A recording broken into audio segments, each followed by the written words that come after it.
Et bonjour YouTube. Aujourd'hui, je vais me lancer dans une nouvelle catégorie, à savoir que sur ma chaîne, on va évoluer un petit peu. Les mercredis, j'essaierai, alors je dis pas tous les mercredis, mais certains mercredis. Je filme beaucoup de séries sur Netflix, sur Amazon Prime Video, sur Disney+. Et là, j'ai fait la connaissance de ce film. Alors, je ne vais pas vous dire les critiques et autres avis. Voilà. Fear Street, 1995. Alors, pourquoi je vous en parle? C'est un très très bon film. Alors, c'est dans la lignée des... C'est un mélange, on va dire, de Scream, que j'ai adoré, de Wes Craven, et des différents films d'horreur qu'on avait, genre Vendredi 13, genre L'Exorciste, etc., etc. En fait, ce film m'a plongé dans les années 90, comme son nom l'indique, mais je voulais vous en parler pour une raison particulière. Pourquoi? Ce film, en fait, est le premier d'une trilogie. Eh oui, et ça, je ne le savais pas. C'est pour ça que je voulais vous le dire. Moi, je me suis dit, eh, c'est un bon petit film. Puis après, j'ai vu, tiens, c'est bizarre. Il y a Fear Street 1978. Vous voyez, même mon chat est intéressé.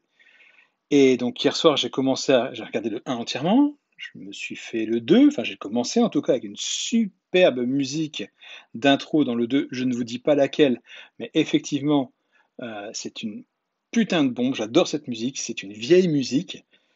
Forcément, puisque le titre s'appelle 1978, mais le début du film ne se passe pas en 78. C'est pour ça que la musique ne colle pas avec cette date, mais en tout cas, elle est excellente, cette bande-son. Et quand j'ai regardé ça, forcément, Netflix vous propose quoi regarder après. Et je me suis aperçu qu'en fait, c'était une trilogie.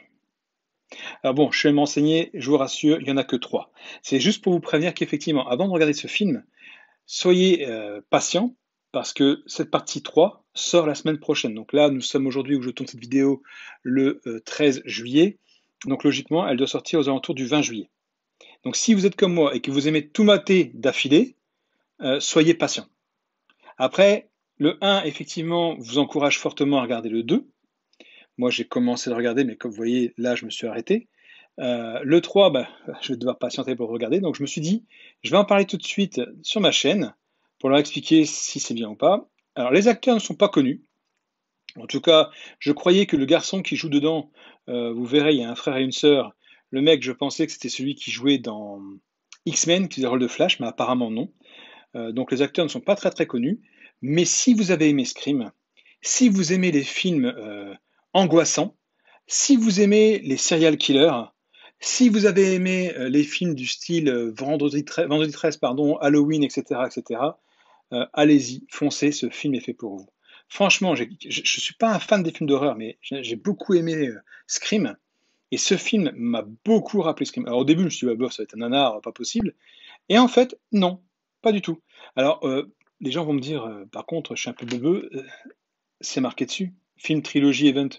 Oui, mais sur la jaquette que moi j'avais vue à la base, c'était pas marqué que c'était une trilogie. Donc j'ai regardé ça bêtement, en pensant que le 2 n'avait aucun rapport avec le 1 et que encore moins il y en avait un troisième.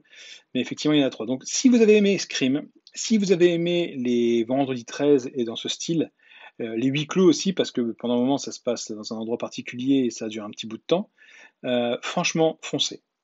Je ne vous dis pas ce qui se passe. Je ne vous dis pas quoi sont les monstres. Je ne vous dis pas qui va mourir. Mais en tout cas, si vous avez aimé ce genre de film comme Scream, foncez. Moi, j'ai kiffé. Dites-moi en commentaire si vous l'avez vu ou si vous comptez le regarder, si vous l'avez aimé et si vous avez pensé comme moi que c'était une putain de tuerie. Voilà, sans mauvais jeu de mots, bien sûr.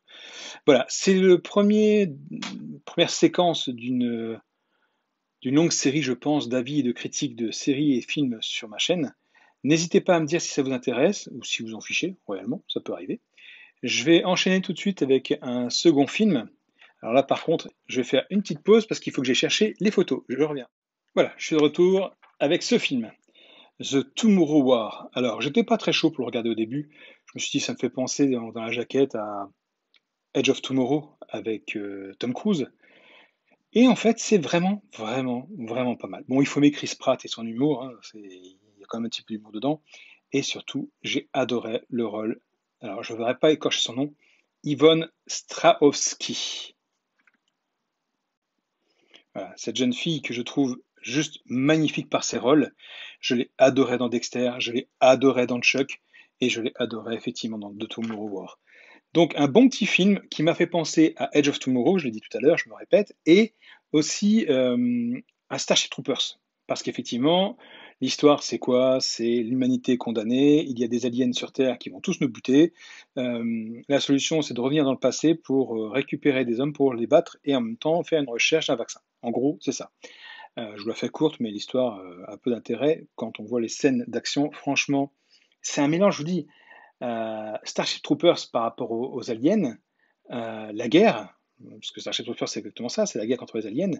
Voulez-vous en savoir plus? À chaque fois, c'est ce qu'ils vous disent dans le film. Et cette histoire entre ces deux personnages, je ne vous dis rien, je ne vous spoil pas, vous le découvrirez par vous-même. En tout cas, un très très bon film, une très bonne surprise. Si vous n'avez pas encore vu, allez-y, foncez, vous ne serez pas déçus.